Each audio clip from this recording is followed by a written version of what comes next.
Salam sejahtera Malaysia. Muhyiddin dalam masalah besar. Apa tidaknya kes Jana Wibawa belum selesai. Ramainya pemimpin bersatu yang termasuk dalam kes Jana Wibawa. Hebat. Ini terbaru. Tempias Jana Wibawa. Bersatu bakal terkubur.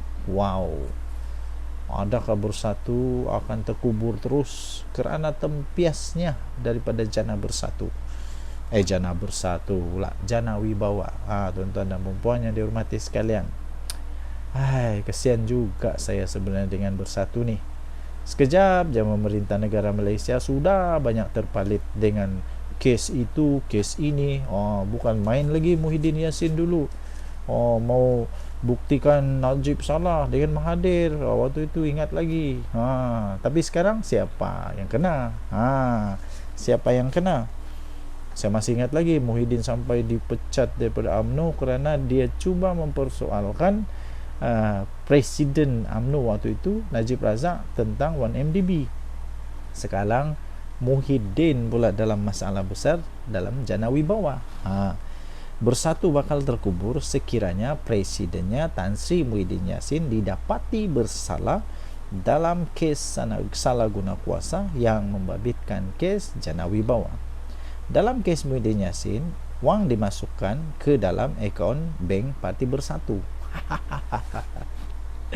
Ini berlainan daripada kes Najib, di mana wang masuk ke dalam akaun pribadinya, kata sumber yang dipercayai. Pada 15 Ogos 2023, Mahkamah Tinggi Kuala Lumpur melepaskan dan membebaskan Muhyiddin Yassin daripada 4 pertuduhan menggunakan kedudukannya untuk suapan bernilai 232.5 juta ringgit Malaysia bagi Parti Bersatu berkaitan projek Jana Wibawa.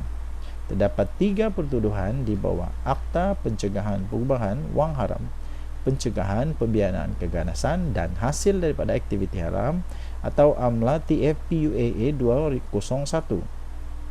Pihak pendakwa raya telah pun membuat rayuan ke atas urusan tersebut. Pada Februari yang lalu, Mahkamah Seksyen menangguhkan semula keputusan dakwaan di bawah AMLA TFPUAA. Sumber memberitahu Bersatu akan terkubur menerusi langkah yang akan diambil oleh ROS, pendaftar pertubuhan. Sekiranya dakwaan di bawah AMLA TFPUAA berjaya, ROS akan membatalkan pendaftaran Bersatu. Kita akan lihat 25 ahli parlimen tanpa parti. Mereka tak akan masuk UMNO selagi Datuk Seri Ahmad Zahid Hamidi masih presiden, dan mereka tak akan sertai PKR, kata sumber itu lagi. Okey, jadi ini artikel anda boleh lihat, anda boleh baca di harapandaily.com 15 Ogos 2024. Ini dia. Jadi adakah benar kerana tempias daripada Bersatu, adakah benar Bersatu pula tempias daripada Jana Wibawa, adakah Bersatu akan terkubur? Kesian.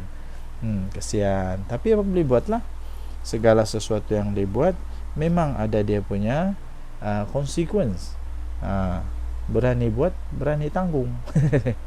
Kalau dapat dibuktikan menurut sumber itu yang saya baca tadi itu, kalau dapat dibuktikan bahawa memang duit masuk ke dalam Bersatu dan didapati bersalah dengan cara yang salah, termasuk di dalam Akta AMLA TFPUAA 2001, sumber itu kata Bersatu mungkin boleh dibatalkan oleh ROS. Ini amat kasihan sungguh kepada Muhyiddin Yassin. Apa pendapat anda? Tinggalkan komen anda.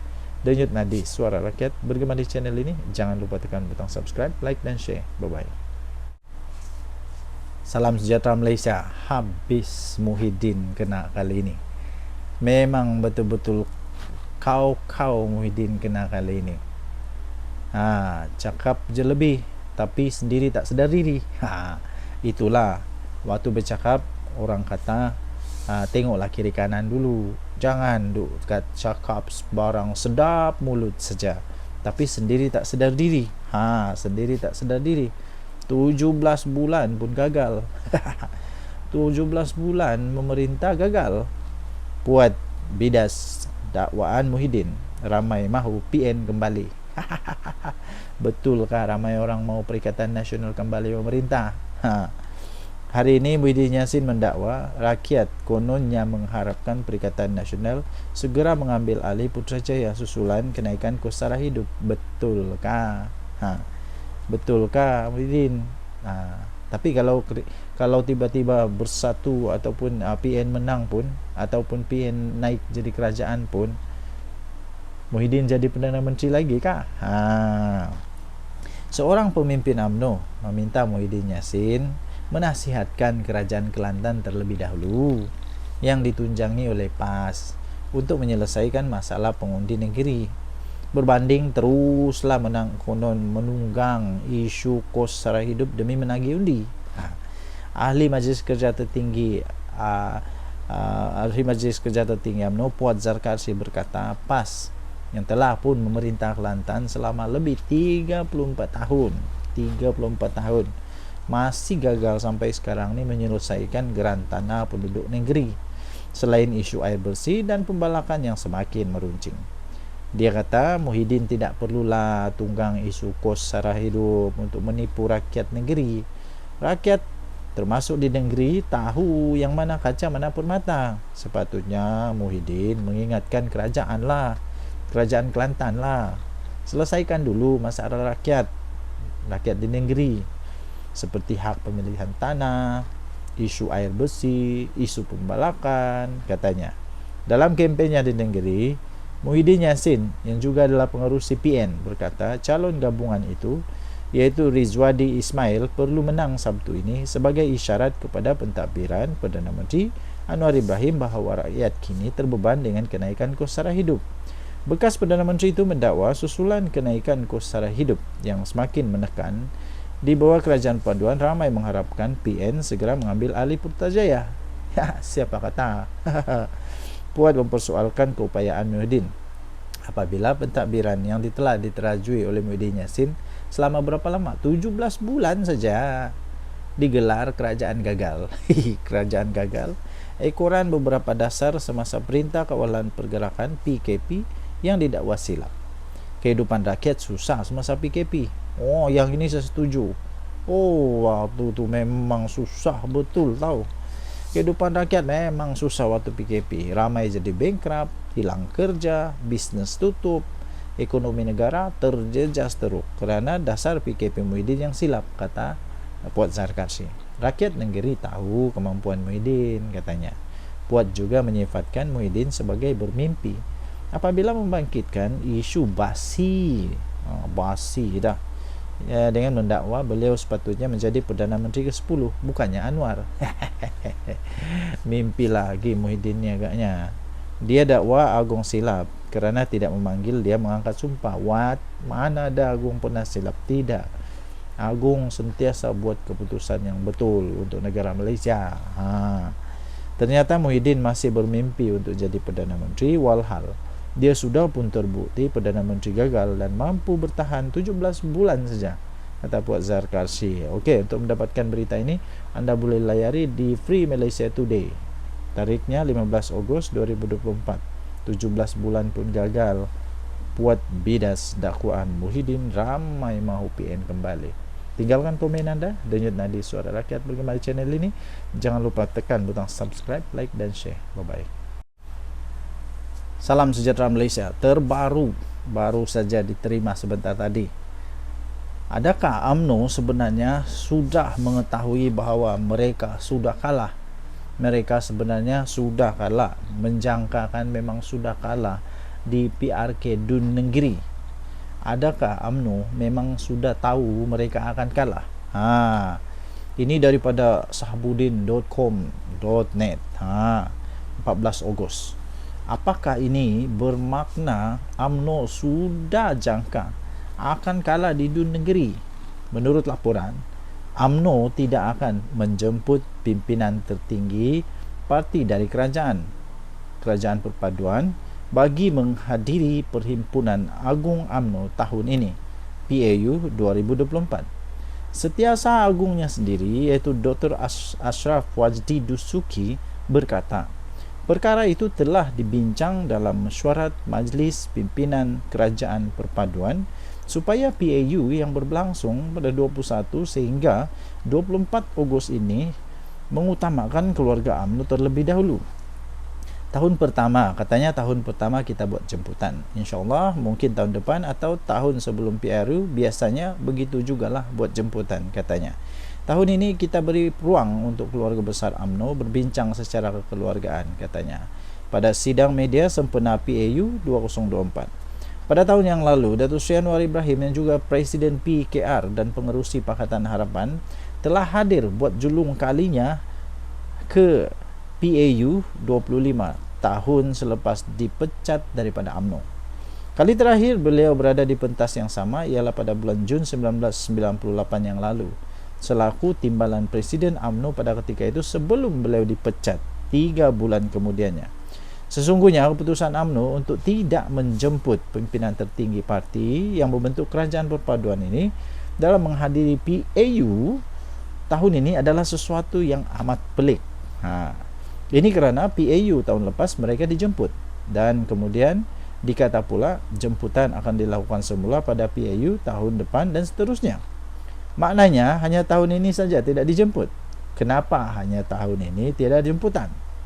Adakah ini bermakna UMNO sudah tahu bahawa calon mereka akan kalah dalam PRK Nenggiri pada 17 Ogos ini? Sebelum ini Presiden UMNO Ahmad Zahid Hamidi pernah dipetik sebagai berkata, kemenangan calon UMNO di Nenggiri adalah penting agar ia memberi makna kepada PAU 2024 yang akan berlangsung 4 hari selepas pengundian di Nenggiri itu.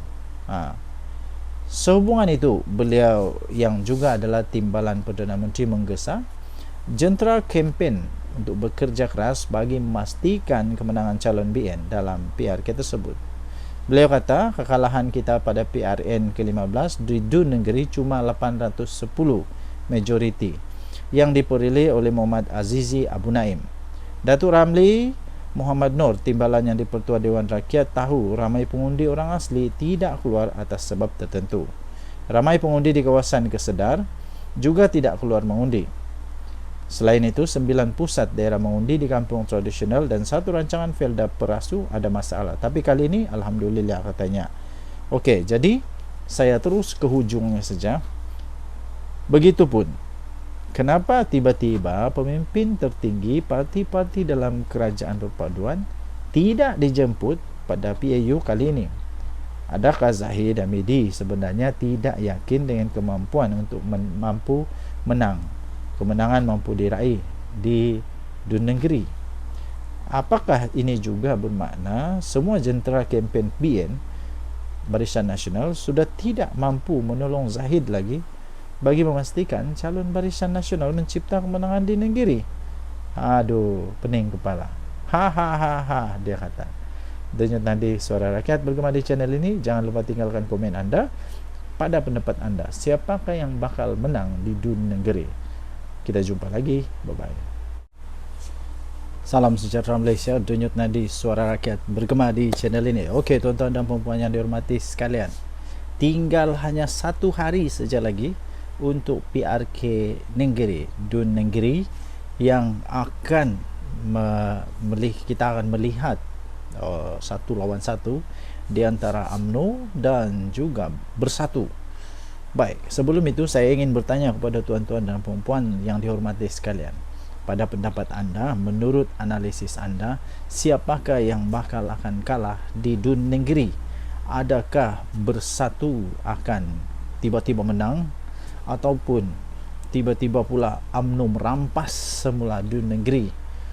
Tuan-tuan dan puan-puan yang dihormati sekalian, seperti yang kita tahu, di Dun Negeri ini sebenarnya yang bertanding adalah daripada Bersatu, tetapi bukan menggunakan lambang Perikatan Nasional, tetapi menggunakan lambang daripada PAS.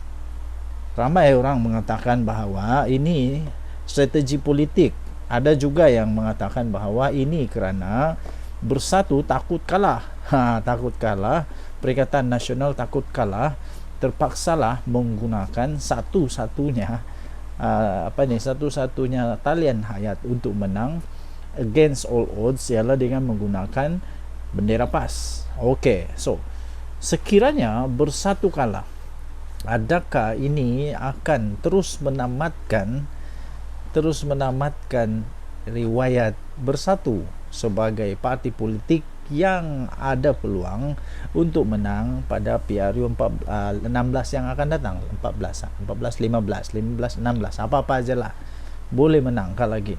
Atau sekiranya kalah, memang inilah penentu sebenarnya, penentu kepada Bersatu, iaitu setiap kali Bersatu bertanding kalah, setiap kali PAS bertanding menang, setiap kali Bersatu bertanding kalah. Jadi adakah ini, kalau benar-benar terjadi, menunjukkan bahawa Bersatu ini hanya sebenarnya satu so-called liability kepada PAS, yang tidak pun memberi sebarang kemenangan kepada PAS, tidak pun memberikan sebarang impact yang signifikan kepada PAS.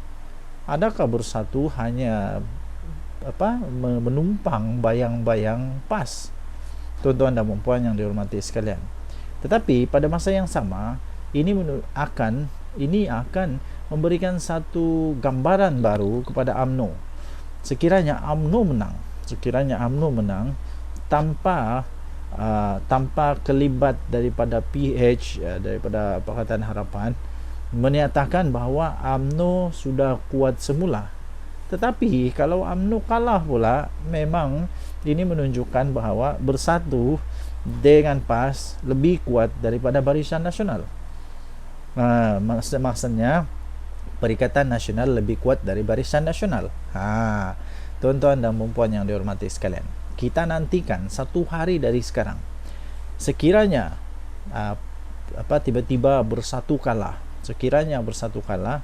ramai orang yang kata ini masanya untuk Muhyiddin undur diri dari politik ataupun undur diri daripada jawatan tertinggi dalam Perikatan Nasional.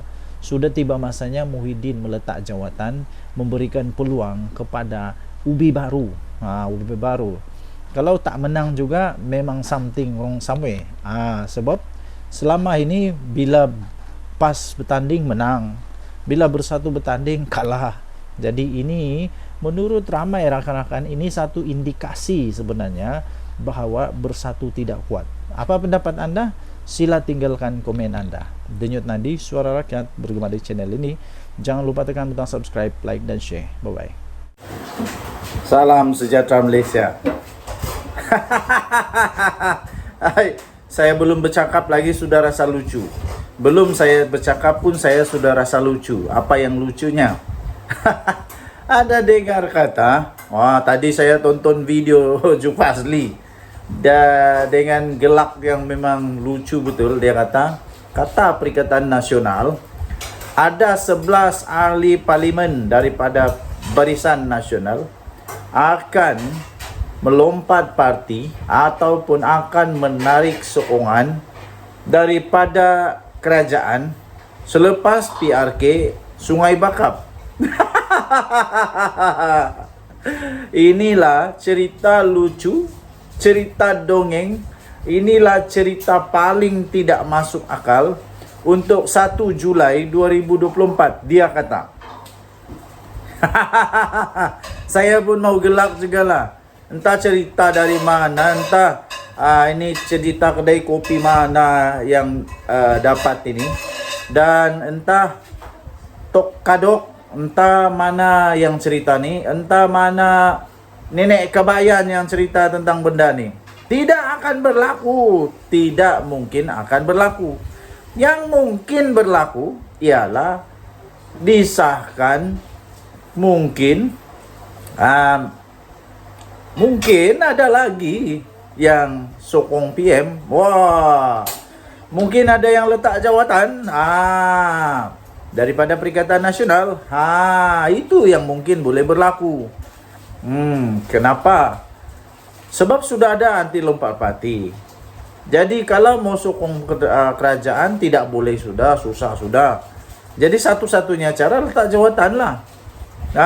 Letak jawatan. Yang dari dulu Hadi Awang kata PM Anwar akan tumbang bila-bila masa. Tak sampai sudah sekarang bertambah lagi usia Tok Guru Hadi Awang. 1 tahun lagi. Pun tidak tumbang-tumbang. Adakah nanti 10 tahun dari sekarang baru tumbang kerajaan ini? Tidaklah, tidak akan tumbang. Kalau tumbang pun waktu pilihan raya lah kot. Waktu pilihan raya lah kot. Tidak ada lagi orang yang minat untuk tebuk-tebuk belakang, tebuk-tebuk atap, tidak ada lagi.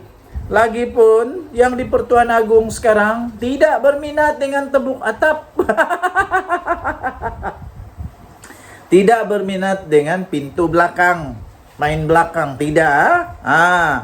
Agung sekarang, Agung yang tegas. Tidak ada harapan lagi. Untuk Atok Mahathir mau buat lagi plan A, plan B, plan C, plan D, Q. Belum pasti lagi dan tidak akan adalah. Pilihan raya 3 tahun dari sekarang. Waktu itu umur Mahathir 101 tahun. Waktu itu umur Mahathir 101 tahun. Persoalan memanglah manusia masih ada lagi ke Mahathir waktu itu. Kalau dia masih ada pun masih kuat lagi kah untuk menjajah campaign. Kalau dia jadi MP waktu itu, tahu? Kalau dia jadi ahli parlimen waktu itu, umur dia akan menjadi umur MP paling tua.